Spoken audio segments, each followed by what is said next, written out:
sortir, elles sont très sociables. Et je sais que tu as besoin de rencontrer des jeunes bouses. Mais là, il faut qu'on s'entende sur quelque chose. Il faut que tu rentres. Regarde-moi quand je te parle. Baisse pas les yeux. Arrête. T'as les yeux tellement cernés, de toute façon. T'as l'air de... On en parlera une autre fois. Ah, tout mon beau. Pas fait de bruit. Bonjour les jeunes. Vous avez des questions, vous avez des problèmes qui vous chicotent le cerveau? Envoyez-moi tout ça et je vais vous répondre, moi, en criant là-bas comme je te pousse. Et vous savez pourquoi? Parce que le prof bof, Ah,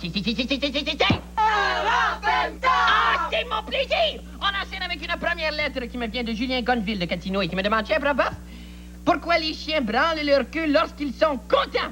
Oh! Et Julien m'a dessiné un beau chien qui branle sa queue parce qu'il est très content. Qui dit content, les chiens? Dit content, les chiens. Julien, les chiens... Les chiens branlent leur queue parce qu'ils sont contents, parce qu'ils peuvent... Voyons, parce qu'ils peuvent pas branler... ils peuvent pas branler la maison. C'est ça. Ils peuvent pas branler la maison quand ils sont contents, comme moi. Par exemple, disons aujourd'hui là, que je suis très, très, très content, OK? Disons. Ah, que je suis content, là! Je suis content! Voilà. Par contre, les chiens peuvent, eux, se mordre dans leur cou quand ça pique. Alors que moi, j'ai beau essayer de me mordre dans le cou. Bon, en tout cas, ça fonctionne pas. On enchaîne avec une deuxième lettre maintenant qui me vient de Éric Lucier de la rue Dempster à Farnham et qui me demande, tiens, prof bof, moi, mes parents me crient des bêtises quand j'ai des échecs en classe. Oh, je sais que tu es un prof bien intelligent, alors donne-moi des conseils pour y remédier. Éric, écoute-moi bien, réponds sincèrement à ma question.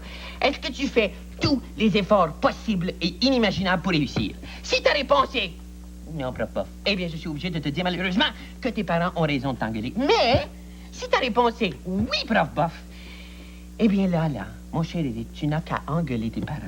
Parce qu'ils ne sont pas peut-être des grands docteurs de réputation internationale ou des grands présidents de compagnie. Et si jamais ils sont des présidents de compagnie, eh bien, reproche-leur que leur compagnie est pas assez grosse ou qu'elle n'est pas une multinationale.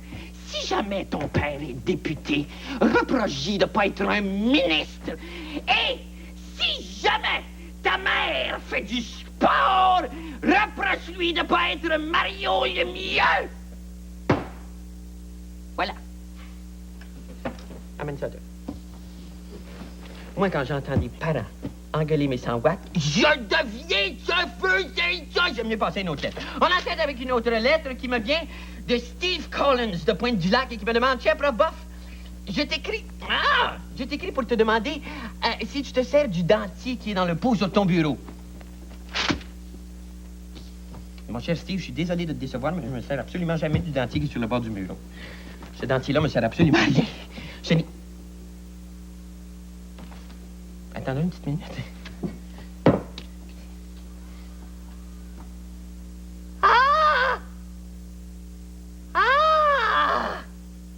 Ah, mais là. Oh là, ça fait des années que je me suis pas sentie aussi bien. Ah, mon Dieu, pourquoi faire des efforts quand il y a des solutions aussi simples?